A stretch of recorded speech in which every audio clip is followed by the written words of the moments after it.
सुनबे करब। ता मछरिया वैसी सुनते रहली।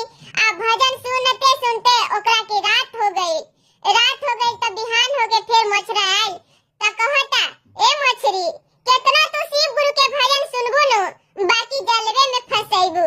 त मछरी कहलस कि अच्छा ठीक बा, फसाए तो शिव गुरु हमरा साथ में बानी, त हमरा डर कथी के, हमरा कुछो के डर ना लगेला। से जब फसाए त हमरा के शिव गुरु जरूर बचई है।